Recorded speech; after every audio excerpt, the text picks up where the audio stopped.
Des années ne se sont pas écoulées depuis que Médine s'est transformée, éclairée par la lumière du Coran, façonnée par les enseignements du prophète et l'engagement infatigable des Sahaba. Les rues de la ville respiraient la justice, la compassion et la sagesse. Chaque pas faisait écho aux efforts de ceux qui, entre prière et prédication, se consacraient corps et âme à la cause de l'islam. Le message divin atteignait déjà les tribus lointaines de la péninsule arabique, se répandant comme des graines dans un sol fertile. C'est dans ce scénario d'espoir qu'un leader de grande influence dans la région de Nejd, Abu Bara, est arrivé à Médine.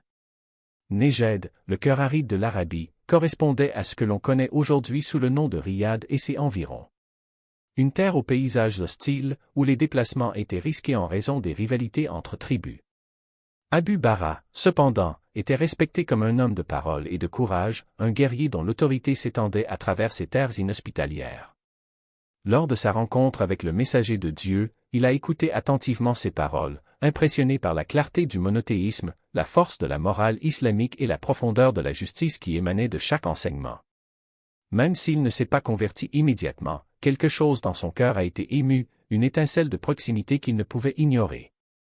Avant de quitter Médine, Abu Bara a fait une proposition qui allait changer le sort de nombreuses personnes. Il a demandé au prophète d'envoyer des sages pour enseigner le Coran et répandre l'islam parmi son peuple et les tribus voisines. Et en guise de garantie, il offre sa propre protection, je vous donne ma parole. Personne n'osera toucher à un de vos cheveux tant qu'il sera à Nejd. Je suis leur garant. Dans la culture arabe, une telle promesse était sacrée. Le briser serait un déshonneur si grave que même les ennemis les plus acharnés n'oseraient pas le contester. Le prophète, cependant, connaissait bien la nature dangereuse de cette région. Il connaissait les histoires d'embuscades et de perfidie qui ternissaient le nom de certaines tribus. Pourtant, la parole d'Abu Bara, combinée à son prestige, a pesé dans la balance. Il a décidé de faire confiance et a choisi les meilleurs parmi les Sahaba pour cette mission. 70 hommes, connus sous le nom de Qur, ceux qui avaient mémorisé le Coran, passaient leur nuit en adoration et étaient des exemples de dévotion et de droiture. Ce n'étaient pas des guerriers, mais des porteurs de la lumière de la connaissance, envoyés pour enseigner, guider et appeler les gens à la vérité du Tawhid. Parmi eux se trouvaient des personnalités telles que Aram ibn Milan, Amir ibn Fuera et Am ibn Umayya al-Danri, des hommes à la fois inébranlables et au cœur pur. À leur départ, toute Médine les accompagnait de prières, car ces jeunes étaient les étoiles du savoir de la Oumma. Le voyage serait long, mais il emportait avec eux la bénédiction du prophète et la protection d'Abu Bara. Pendant le voyage, ils se sont consacrés à la récitation du Coran, à la réflexion et à l'adoration, transformant chaque arrêt en un moment d'élévation spirituelle. Lorsqu'ils s'approchèrent de Nejd, une nouvelle mission se présenta, remettre une lettre du prophète à Amir ibn Tufayl, l'un des chefs les plus puissants de la région. Amir était connu pour son arrogance, son caractère violent et sa soif de pouvoir. Même s'il connaissait l'assurance d'Abu Bara, son cœur débordait de haine. Aram ibn Milan, choisi pour son courage et sa loyauté, se rendit seul à la tente d'Amir. En tant qu'émissaire, il était protégé par les coutumes arabes, attaquer un messager était un crime impardonnable. Avec dignité, il remit la lettre, mais Amir, avec un ricanement, refusa même de la lire. Dans son esprit, il préparait déjà une trahison. Aram a quitté la tente, attendant une réponse. C'est alors qu'un lâche coup le frappa dans le dos. Une lance ou une flèche lui transperça le corps et il tomba au sol. Dans ces derniers instants, avec la sérénité de celui qui a déjà remporté la victoire, il murmura, par le Seigneur de la Kaaba, j'ai gagné. Ces paroles faisaient écho à la certitude du martyr, à l'abandon total à Dieu et à la joie de rencontrer le Créateur. Amir, cependant, ne s'est pas contenté d'un seul crime. Il a transformé la trahison en un plan plus vaste. Il envoya des messagers aux tribus voisines Rul, Dakwan et Usaïa pour les appeler à exterminer tout l'entourage des Qur. La mort de Aram a été le déclencheur d'une tragédie annoncée. Les autres Sahaba, toujours inconscients du danger, continuèrent leur route, mais un piège silencieux se referma autour d'eux. À l'aube, alors qu'ils se dirigeaient vers un puits pour chercher de l'eau, le silence du désert fut rompu. Soudain, de tous côtés, apparurent des guerriers des tribus alliées à Amir. Encerclés, les Sahaba ont réalisé qu'il n'y avait pas d'échappatoire. Même s'ils n'étaient pas armés et en infériorité numérique, ils n'ont pas reculé. Chacun s'est battu avec la force de la foi, récitant des versets du Coran tout en défendant sa vie.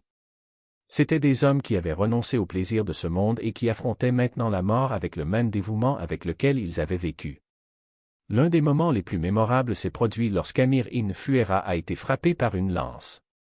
En tombant, son sang ne s'est pas répandu sur le sol, mais s'est élevé vers le ciel, comme soulevé par des mains invisibles. L'agresseur, pris par surprise, s'est retiré et s'est ensuite converti à l'islam après avoir reconnu la vérité de la foi dans ce signe. Les Sahaba combattaient comme un seul corps, mais la supériorité numérique de l'ennemi était écrasante. Un à un, ils tombèrent, sans jamais se rendre. Jusqu'à leur dernier souffle, ils restèrent fermes, s'élevant jusqu'au plus haut degré du martyre. Une fois le massacre terminé, seul restait le silence du désert, taché par le sang des innocents. Parmi les 70 âmes pures, seul Amr ibn Umayya al-Danri a survécu non pas par la force des armes, mais grâce à une dispute entre les tribus sur le sort des prisonniers. Amr, le cœur déchiré par la douleur, a été contraint d'abandonner les corps de ses frères derrière lui. Chaque pas qu'il faisait vers Médine était un poids supplémentaire sur son âme. Il portait non seulement la nouvelle de la tragédie, mais aussi le fardeau d'être le seul témoin vivant de cette atrocité. En chemin, il rencontra 2 hommes issus des tribus ennemies. Animé par une soif de justice, il n'hésite pas à venger ses compagnons, les tuant sur le coup. Lorsqu'il atteignit enfin Médine, ses paroles résonnèrent comme une lamentation. La nouvelle de la trahison et du massacre a secoué la communauté, laissant une ombre de tristesse sur la Oumma. Mais même dans leur douleur, la foi de ces hommes brillait plus que n'importe quelle obscurité. Leur nom, gravé dans l'histoire, continue d'inspirer des générations, nous rappelant que la lumière de la vérité ne s'éteint jamais, même face à la plus grande adversité. Et là, devant cette scène, il s'est montré ému par la douleur et par une loyauté inébranlable. Ses yeux, enflammés par la soif de justice, ne faisaient pas la distinction entre ennemis et protégés. Mais il y avait quelque chose qu'il ne savait pas, ces 2 hommes étaient sous la sécurité sacrée du messager d'Allah. Amr ne le savait pas. Je ne pouvais pas le savoir.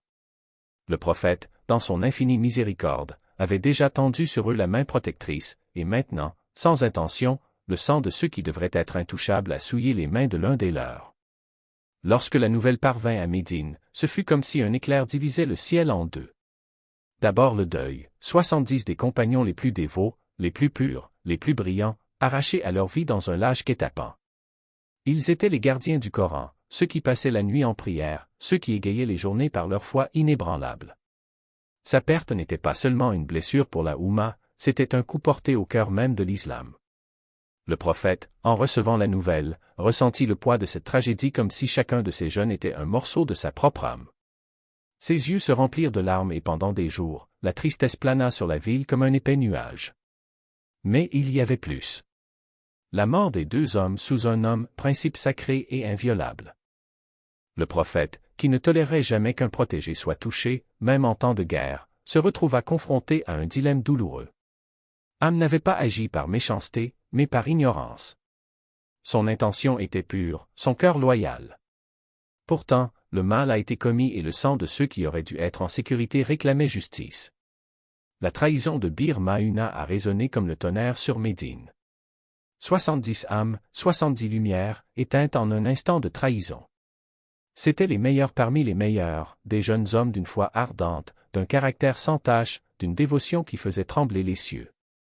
Sa mort n'était pas seulement une perte, c'était un cri d'avertissement, un rappel que l'obscurité entoure toujours la lumière. Et le prophète, dans son infinie sagesse, éleva la voix en supplication.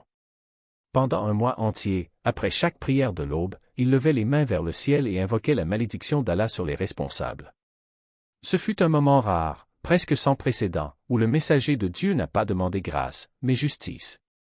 Dans son cul nu, il nomme les coupables, Riel, Dakwan, Uzayya et surtout Amir ibn Tufayl, l'architecte de cette trahison. Amir, l'homme qui a osé défier le prophète, qui a menacé la Oumma et qui était rempli d'orgueil comme s'il était invincible. Mais Allah ne laisse pas impuni celui qui lève la main contre ses serviteurs. Il n'a pas fallu longtemps pour que la fierté d'Amir se transforme en cendre. Une terrible maladie le consumait, des blessures purulentes couvraient son corps, son cou enflé comme une outre sur le point d'éclater, et personne n'osait s'approcher. Il mourut seul, dans l'agonie, sur son cheval, tandis que les gens fuyaient son haleine pestilentielle. Ainsi, l'homme qui voulait devenir roi est devenu un exemple de ce qui arrive lorsqu'on défie le destin fixé par Allah. Quant aux tribus qui participèrent à cette trahison, leur fin fut tout aussi impitoyable. Riel, Dakwan et Usaïa furent emportés par le temps, comme des feuilles sèches au vent.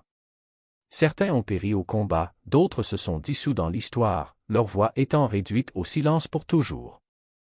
Pendant ce temps, les martyrs de Bir Mauna brillent encore aujourd'hui, leurs histoires racontées avec respect, leurs noms murmurés dans les prières. Parce que la trahison peut gagner une bataille, mais elle n'éteint jamais la lumière de ceux qui tombent dans le piège de la vérité.